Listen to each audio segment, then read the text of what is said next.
ഇന്നത്തെ നമ്മുടെ റെസിപ്പി നല്ലൊരു ചിക്കൻ പെരട്ടാണ്. ചോറിൻ്റെ കൂടെയും ചപ്പാത്തിയുടെ കൂടെയൊക്കെ കഴിക്കാൻ പറ്റുന്ന നല്ലൊരു ചിക്കൻ കറിയാണിത്. അപ്പോൾ നമുക്കിതെങ്ങനെയാണ് തയ്യാറാക്കുന്നതെന്ന് നോക്കാം. അപ്പോൾ ഈ കറിയിലേക്ക് ഒരു 1/2 കിലോ ചിക്കന് മീഡിയം സൈസ് പീസുകളാക്കിയിട്ടാണ് നമ്മൾ മുറിച്ചെടുത്തിരിക്കുന്നത്.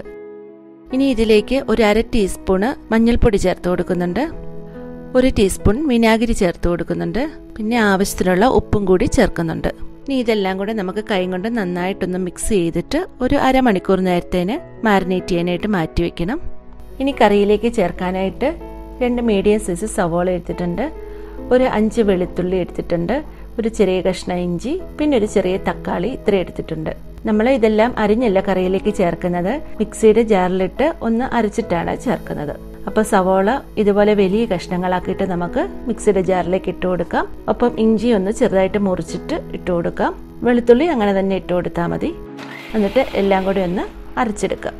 ഒത്തിരി അങ്ങ് പേസ്റ്റ് പോലെ അരയേണ്ട, ഈ ഒരു പരുവത്തിൽ അരച്ചെടുത്താൽ മതി.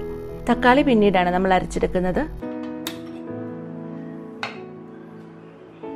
ചൂടായ പാനിലേക്ക് വെളിച്ചെണ്ണ ഒഴിച്ചു കൊടുക്കാം. അരച്ചു വെച്ചിരിക്കുന്നത് ചേർത്ത് കൊടുക്കാം. എന്നിട്ടൊരു മീഡിയം ഫ്ലെയിമിലിട്ട് ഇടയ്ക്കിടയ്ക്ക് ഇളക്കി ഒന്ന് ബ്രൗൺ കളറാകുന്നത് വരെ വഴറ്റി കൊടുക്കാം. ഈ ഒരു സമയത്ത് തക്കാളി നമുക്ക് മിക്സിയിലൊന്ന് അരച്ചെടുക്കാം.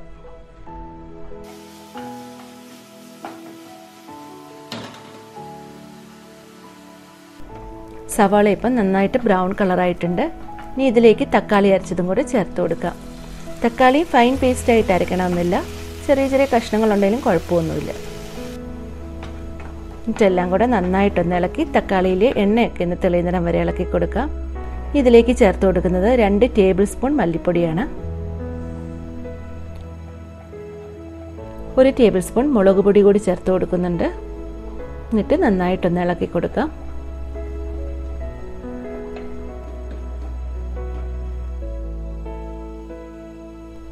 മിക്സിയുടെ ജാറിൽ അല്പം വെള്ളം ഒഴിച്ചിട്ട് ആ വെള്ളം കൂടെ നമുക്ക് ചേർത്ത് കൊടുക്കാം. എന്നിട്ട് ചെറിയ തീയിൽ മൂടി വെച്ചിട്ട് മസാലയുടെ എണ്ണയൊക്കെ ഒന്ന് തെളിയുന്നിടം വരെ ഒന്ന് വേവിച്ചെടുക്കാം.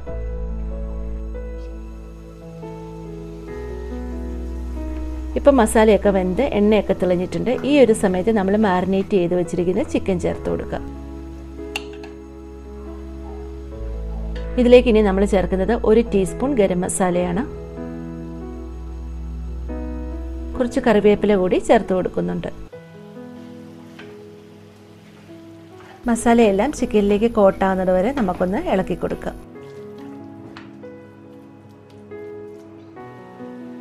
ഇത് ഡ്രൈ ആയിട്ടുള്ളൊരു ചിക്കൻ കറിയാണ്. അപ്പോൾ ഗ്രേവി വേണമെന്നുണ്ടെങ്കിൽ ഈ ഒരു സമയത്ത് കുറച്ച് വെള്ളം കൂടി ചേർത്ത് കൊടുക്കാവുന്നതാണ്. ഇപ്പോൾ ചിക്കനിൽ നിന്ന് കുറച്ച് വെള്ളമൊക്കെ ഇറങ്ങിത്തിറങ്ങിയിട്ടുണ്ട്. ഈ ഒരു സമയത്ത് നമുക്ക് മൂടി വെച്ച് വേവിക്കാം. ഇനി തീ ലോ ഫ്ലെയിമിലേക്ക് മാറ്റാം. ഇടയ്ക്കിടയ്ക്ക് ഇളക്കി കൊടുക്കാൻ മറക്കരുത്.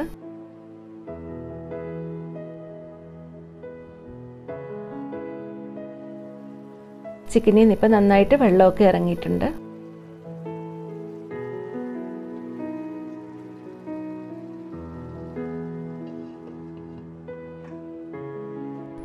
ഇപ്പം ചപ്പാത്തിയുടെ കൂടാണ് ഞാനിന്ന് ഈ ചിക്കൻ കറി റെഡിയാക്കുന്നത്. അപ്പോൾ കൂടെ ഒരു ഗ്രീൻ സാലഡും കൂടെ റെഡിയാക്കുന്നുണ്ട്. അപ്പോൾ ചിക്കൻ വേവുന്ന സമയം കൊണ്ട് നമുക്ക് ഗ്രീൻ സാലഡിനുള്ളതെല്ലാം റെഡിയാക്കി എടുക്കാം.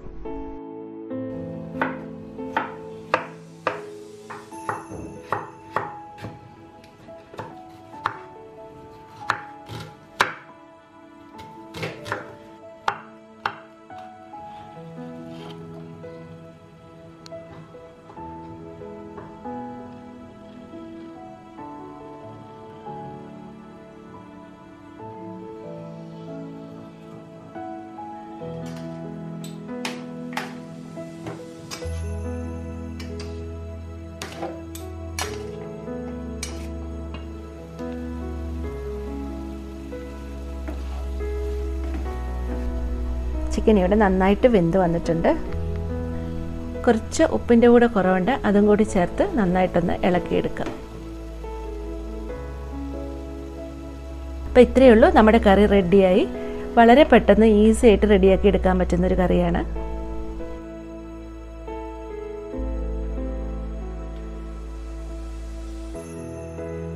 അങ്ങനെ ഇന്നത്തെ ഡിന്നറിനുള്ള സാലഡും ചപ്പാത്തിയും ചിക്കൻ പെരട്ടും ഒക്കെ റെഡി ആയിട്ടുണ്ട്. കുറച്ച് മല്ലിയില കൂടി അരിഞ്ഞിട്ട് നമുക്ക് ഗാർണിഷ് ചെയ്തെടുക്കാം.